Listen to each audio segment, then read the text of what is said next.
माझा आणि मामांचा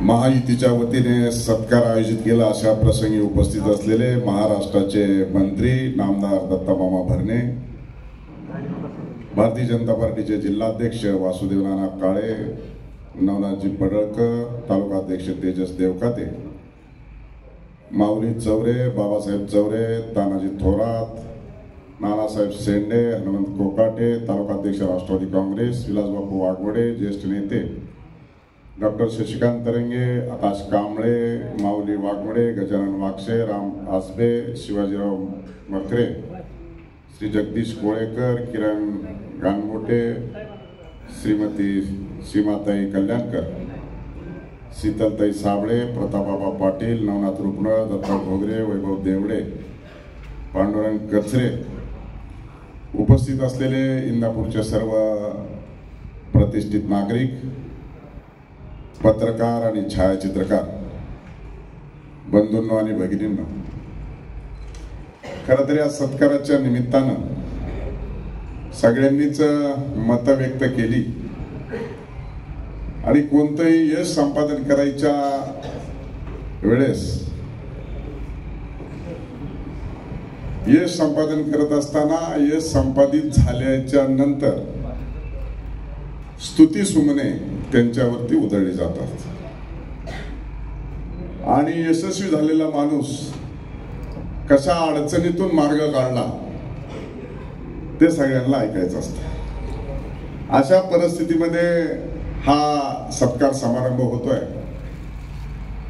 निश्चितच या सत्काराला अनुसरून अनेक जणांनी भाषण केली, माझा पात्र परिचय दिला, माझा राजकीय प्रवासही सांगितला आणि तसाही मी काही इंदापूरला लांबचा माणूस नाही, आमचे दाजी इथे येऊन बसले, त्याच्यामुळं इंदापूरला लहानपणापासूनच येणं जाणं, मग राजकीय वेगवेगळ्या घडामोडी होतात, त्यामुळे नाना सांगत होते की कोण कोणाबरोबर जाईल आणि कोणाचा कधी प्रचार करावा लागेल हे सध्याच्या परिस्थितीमध्ये सांगणं जरा अवघड आहे।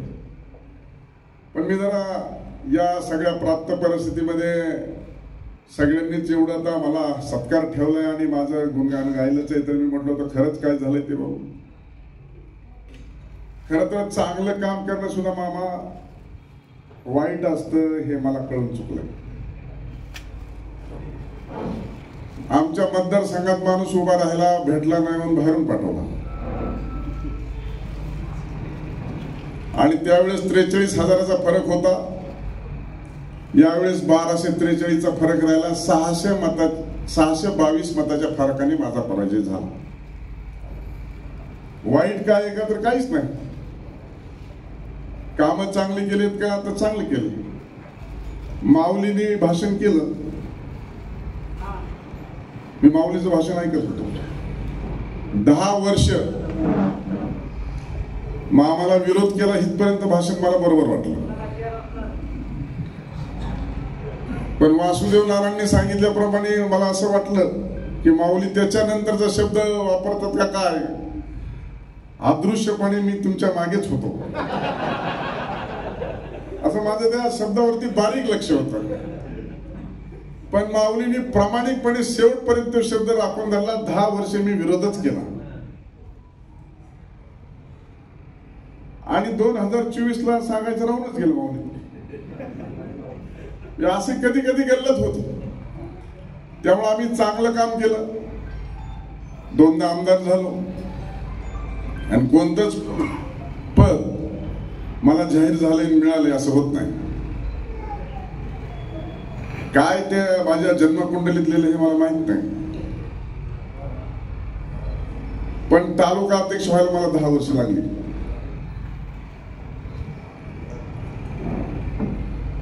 सरपंच झटक्यात झालं, राज्यमंत्री मामाचं माझं सारखंच झालं, 2.5 वर्ष राज्यमंत्री आणि 2.5 वर्ष नाही घरी राहिले मामा, 2.5 वर्ष। आम्ही 2.5 वर्षानंतर प्रमोशन कॅबिनेटला झालं। आता प्रदेशाध्यक्षासाठी 10 वर्ष नाव सुरू आहे, झालं नाही तो भाग वेगळा। आणि सभापतीला ज्या दिवशी विधान परिषदेचा आमदार झालो त्या दिवशीच लोक शुभेच्छा द्यायला लागले, आता तू सभापती होणार. त्याला 2.5 वर्ष लागले. लोक मला बरेच जण म्हणायचे तुम्ही 4 वर्ष आमदार असताना निवडणूक का लढवली. तर इंदापूरमध्ये सांगायला हरकत नाही, निवडणूक का लढवली. ज्यांनी आपल्याला पाळले त्याला पाडायची इच्छाशक्ती दांडगी होती, गडी थोडक्यात होगला. ते बी थोडाफार दगा फटका झाला म्हणून, नाही तर गडी घातला होता. त्यामुळे म्हणत होतो की चांगलं अण्णा हजारेंनी शिक्षकांनी सांगितलं, ज्येष्ठ सामाजिक नेते कार्यकर्ते ज्यांनी दिल्लीचं सरकार उलटून टाकलं, दिल्लीचं राज्याचं सरकार उलटून टाकलं, असे भ्रष्टाचार जन आंदोलनाचे प्रणेते अण्णासाहेब हजारेंनी सांगितलं की मी 2च राजकीय माणसाच्या कार्यक्रमाला गेलो, एक तर RR पाटलांच्या आणि दुसरं राम शिंदेच्या.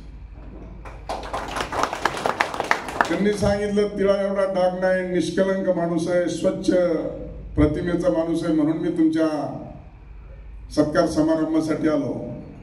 मग असं सांगत असताना मी म्हणलं त्यांनी सांगितलं की एक देशाच्या स्तरावरचे जैन महाराज होते, त्यांनी देखील सांगितलं. आणि हे सांगत असताना सगळ्यांनी गौरव उद्गार काढले. जरांगे पाटलांचं संपूर्ण महाराष्ट्र राजकीय वातावरण हलवलं. त्यांनी सुद्धा 2 दिवसापूर्वी, त्याच्या अगोदरही बोलले, पण पुन्हा एकदा 2 दिवसापूर्वी बोलले, काही का असताना पण माणूस चांगला आहे. एवढं आमच्या मतदारसंघातला 622 मतांनी, आता 43 622 आलंय, आता 29ला बघू, अजून मी काही अडचण नाही. पण आमचा मित्र एक जण म्हणला की तेवढा बाजीगर मधला डायलॉग तुमचा म्हणला लय फेमस झाला, म्हणजे मी नाही टाकला तो, पण ते ऐकूनच दाखवतो. मला ते सारखं सारखं वाटतंयच ते काय झालंय नेमकं. अरे बा, अशी परिस्थिती आहे. कोण येतं काय झालं.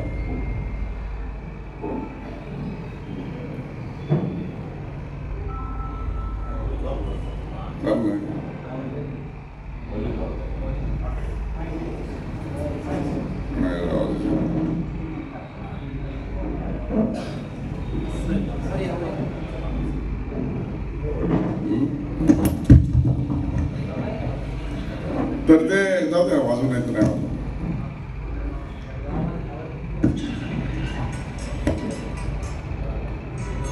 कभी कभी जीतने के लिए कुछ हारना भी पड़ता है, और हार कर जीतने वाले को बाजीगर कहते हैं.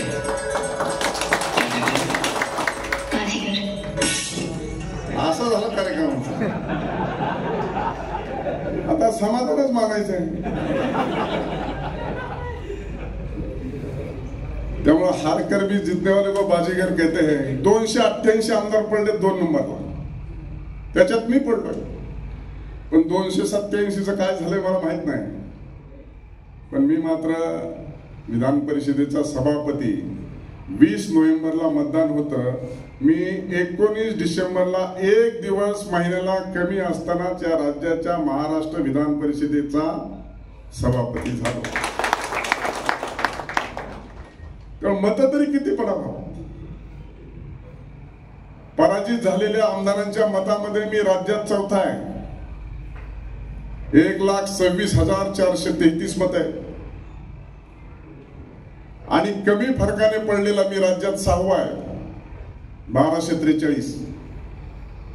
आणि या दोन्ही यादीमध्ये एकमेव नाव आहे ते माझं आहे. आता हे रेकॉर्ड झालं. आता एवढी मतं पडून देखील मला पराजयाला सामोरं जावं लागलं. आणि म्हणून विधान परिषदेचा सभापती झाल्याच्या नंतर मला वाटलं, कोणाकोणाला वाटायचं की बाहेर फिरताच येत नाही, हे कोर्टासारखंच आहे, विकासच नाही करता येत, राजकारणाचं काही बोलताच येत नाही. मी पहिला प्रश्न मी सांगितला, राजकारणाचं बोलता येत नाही. मी जर भारतीय जनता पार्टीचा नसतो तर सभापती झालो असतो का? तर नसतो झालो. त्यामुळं आपल्यावर ते कसं चालवायचं.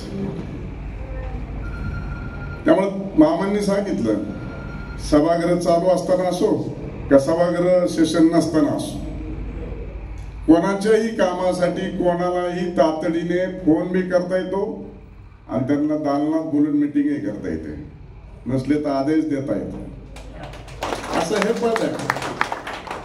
तुम्ही बघितलं असेल, एक बातमी फिरते आता, प्रजासत्ताक दिनाचा झेंडावंदन केलं. मी झेंडावंदनाला गेलो. आमचे विधान भवनाचे सगळे कर्मचारी होते. आता मूळचा प्राध्यापक असल्यामुळं विद्यार्थी सगळे आहेत का नाही बघणं कामच आहे झेंडावंदनाला. तर 80% विद्यार्थी आमची गैरहजर होते त्या दिवशी. 745 लोकांना नोटीस काढली, प्रजासत्ताक दिनाला गैरहजर नसल्याबाबत खुलासा करावा. काढली नोटीस. आता उत्तर येईल, आता काय होते बघूया. आपण ज्या पदावर जायचं किंवा गेलो आहोत त्या पदाला कोणत्या पद्धतीने आपण न्याय देतो हे महत्वाचं आहे. गृहराज्यमंत्री 2014 साली झालो, त्याच्यानंतर गृहराज्यमंत्री दुसऱ्या लोकांच्या ध्यानात नाही. त्यामुळे आता सभापती झालोय. मामा म्हणले लय विकास केला. मी पण तुमच्या एवढाच केला, पण सगळ्याला परिस्थिती मामा सारखी नसते. आणि 10-12 पॅरामीटर आहेत निवडून यायची. त्याच्यातला विकासाचा हा एक पॅरामीटर आहे. मग त्या 12 पॅरामीटर मध्ये आपण नेमकं कोणत्या स्तरावर कसं बसतो त्याच्यावर अवलंबून असतो. आणि मग खूप चांगलं असणं आणि हे असं सगळ्या माणसांनी स्तुती करणं सुद्धा कधी कधी अडचणीचे ठरतं. मी जरांगे पाटील यांचा मनापासून आभार व्यक्त करतो. माझ्याबद्दल त्यांनी चांगले शब्द वापरले त्याबद्दल. अण्णासाहेब हजारेंनी देखील म्हटलं, त्यांचंही मनापासून आभार व्यक्त करतो. पण या सार्वजनिक, सामाजिक आणि राजकीय जीवनामध्ये काम करत असताना आपण जनतेच्या प्रती कोणती भूमिका घेतो आणि त्याचं जनतेमध्ये काय प्रतिबिंब उमटतं याच्यावरती त्या राजकीय नेतृत्वाची प्रतिमा ठरत असते. आणि म्हणून त्याच्या अप्रोक्ष अशा पद्धतीचे गौरवोद्गार निघतात. आणि म्हणून सातत्यानं अलीकडच्या जीवनामध्ये राजकीय कार्यक्रमामध्ये असो किंवा राजकीय जीवनामध्ये असेल अशा पद्धतीचं आता वक्तव्य करणं किंवा त्याच्याबद्दल एखाद्या विषयी चांगलं आपुलकीचं बोलणं आपल्याला दुरान्वयेने आपल्याला अनुभवायला ऐकायला मिळतं. अलीकडच्या कालखंडामध्ये आता देखील बघा 10-12 मोबाईल लागलेले, सगळे मीडिया अलर्ट आहे. त्याच्यामुळं मीडिया ओरिएंटेड ज्या वेळेस आपण बोलतो आणि कडक एखादी उद्बोधक भाषण करतो त्याच वेळेस ती मीडियाची हेडलाईन होते.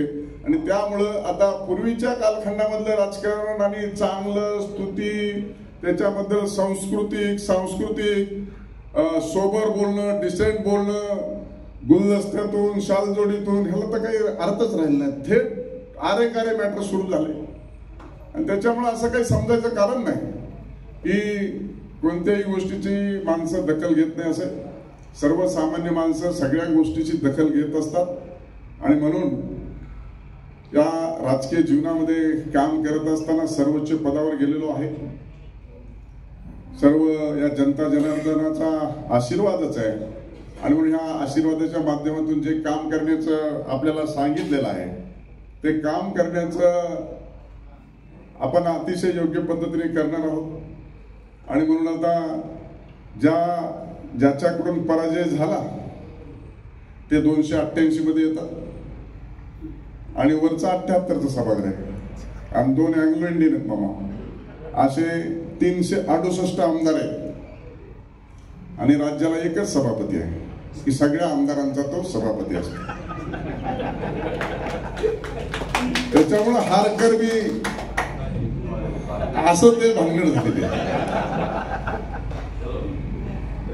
आता काय त्यांच्यावर बेतली असेल आता तुम्हीच जाणून घ्या. आमच्या भागात लोक म्हणतात की 1000-1500ची काही मतं कमी पडली ती ह्याला दिली असती तर परवडली असती, नाहीतरी हे निवडून दिले ह्याचा काही उपयोग नाही. आगे नाही पिछे नाही, राज्यात नाही केंद्रात नाही, कामं होण्याची काही शक्यता नाही. आणि हिकून तिकून आता विरोधकांनी जर काम आणलंच, मामाच्या पार्टीकडे जाऊन शिंदेच्या पार्टीकडे जाऊन काही काम सांगितलं ऐकलंच त्यांचं तर मी सगळ्या तिन्ही पक्षाचा सभापती आहे.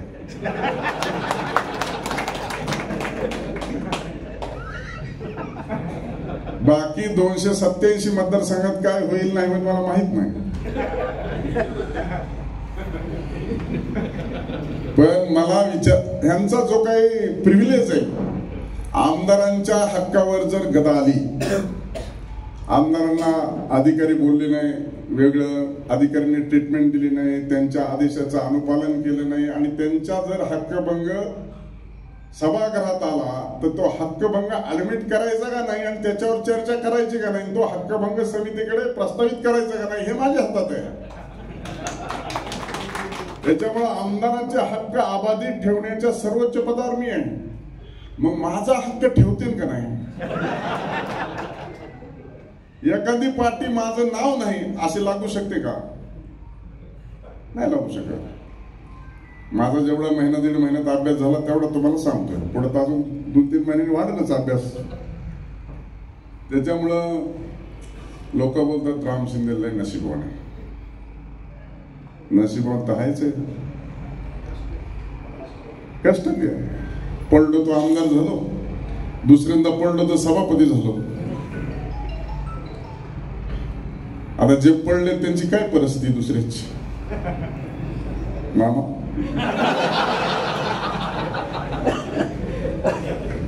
सगळी माणसं म्हणतात येऊ का? महाराष्ट्रातला अंदाज सांगतोय मी, हा ना. सगळीकडे म्हणते झालं गेलं राव, घ्या आता जाऊन द्या. राष्ट्रवादीकडे नाही जमलं तर शिवसेनेकडे नाही जमलं तर भाजपकडे. आणि परिस्थिती अशी झाली की 288 मध्ये 240 आमदार सत्तेत आहेत. आता विरोधी पक्ष नेताच राहिला नाही. महाराष्ट्रामध्ये पहिल्यांदा परिस्थिती निर्माण झाली. विरोधात राहून करतील काय? आणि निवडून आलेली सत्ताधारी पक्षात 240 पैकी 42 मंत्री मुख्यमंत्र्याचे, 198 फक्त आमदार आहेत आणि मी सभापती आहे. मी झोपल्यावर कधी कधी विचार करतो आपलं बरं झालंय का वाईट झालं. प्रत्येक जण म्हणतो आज आपला शेतकरी असला तर म्हणतो फसल चांगली येईल का, भाव चांगला मिळालाय का, तर आपण हे काम धरलं तर झालं का नाही झालं. तसं मी विचार करतो. जरी निवडून आलो असतो तरी 42 मध्ये एखादं मिळालं असतं का नाही ते अजून वेगळाच भाग आहे. नंबर तर लय मोठे होते. आणि म्हणून आता मी सभापती झालोय आणि मग मी मागोवा घेत होतो. 100 वर्ष झालेत विधान परिषदेला. पहिलं काउन्सिल म्हणत होते, आता विधान परिषद म्हणतात. आणि देशभरात फक्त 6 राज्यात आहे. या 100 वर्षाच्या महाराष्ट्राच्या विधान परिषदेच्या इतिहासामध्ये माझ्या एवढ्या तरुण माणसाला पहिल्यांदाच सभापतीपद मिळालंय. कारण हे वरिष्ठ ज्येष्ठांचं सभागृह आहे आणि तिथं वरिष्ठ आणि ज्येष्ठ असल्यानंतर तिथं कनिष्ठ सभापती होण्याचा प्रश्नच येत नाही. त्याच्यामुळे पहिले सभापती बघायला भेटतच नव्हते. माझ्या अगोदर अलीकडच्या कालखंडात झालेले ना. फरांदे, शिवाजीराव देशमुख, रामराजे निंबाळकर, त्याच्यामुळं ते असा अवास्तव संपूर्ण महाराष्ट्रामध्ये फिरायचं का आपण तर बघितलं असेल सोशल मीडियाच्या माध्यमातून. सगळ्या राज्यात जाऊन आलो आतापर्यंत. फिरायला काय अडचण आहे. आमदाराला 8 फेऱ्या फुकट आहेत, सभापतीला कंटाळूच तर फेऱ्या फुकट आहेत. आणि सगळ्याचा पगारावर ते डीडीओ काय असतं मामा, ती सही माझी लागते जणू त्याच्यावर. विधान भवनाच्या आणि आमदाराच्या सह्या करायला पगारावरच सह्या माझ्या. त्याच्यामुळे हे बरं आहे, अडचण काहीच नाही. आणि म्हणून ज्याप्रमाणे आपलं नातं आहे, ज्याप्रमाणे आपले संबंध आहेत, सगळ्याच कार्यकर्त्यांनी आपापला अनुभव सांगितला. परंतु निश्चितपणाने माझे सभापतीचं दार काही कोणत्याच मंत्र्यांनी आणि आमदारांनी जर पास दिलाच नाही तुम्हाला कोणी, तर थेट मला फोन करा. थेट विधान भवनामध्ये पासाची व्यवस्था आहे. आणि सगळ्याला पासच रिलीज मी करतो. बरोबर आहे ना? म्हणजे अजून काय काय तुम्हाला फॅसिलिटी सांगू मला असं व्हायचं नाही. हळूहळू तुम्हाला कळतं, तसं तुम्ही हुशार आहेत ना पूर्व. त्यामुळे सगळ्या गोष्टी आणि जे काम मिळालं ते चांगल्या पद्धतीनं करून दाखवणं, ती चुलूक करून दाखवणं, आपले जो स्पेस आहे तो आपण घेतल्याच्या नंतर त्याच्यामध्ये चांगल्या नाव केल्याच्या नंतर, चांगलं काम केल्याच्या नंतर, सर्वांचं आपल्याकडे लक्ष वेधल्याच्या नंतर निश्चित स्वरूपामध्ये त्याचे परिणाम चांगले होत असतात. आणि म्हणूनसाठी जी दिलेली जबाबदारी ते प्रामाणिकपणे अतिशय विश्वासानं नेतृत्वाचा पात्र राहून हे आपल्याला काम करायचं आहे. इंदापूरवाल्यांनी जो काही माझा मान सन्मानाने सत्कार केला, निश्चितच त्यांचं मी ऋण व्यक्त करतो, आभार मानतो. आणि येणाऱ्या कालखंडामध्ये आपण जे जे काम मला सांगाल तेही करण्याचा मी प्रयत्न करेल. आणि मामांनी सांगितलं, मामा तुमच्याही कामाला येईल, काही काळजी करू नका. तुमच्या म्हणजे पूर्ण इंदापूरच्या कामाला आल्यासारखं आहे, त्याच्यामुळं तुमच्याही कामाला येईल एवढंच या निमित्ताने सांगतो आणि माझं बोलणं थांबवतो. जय हिंद.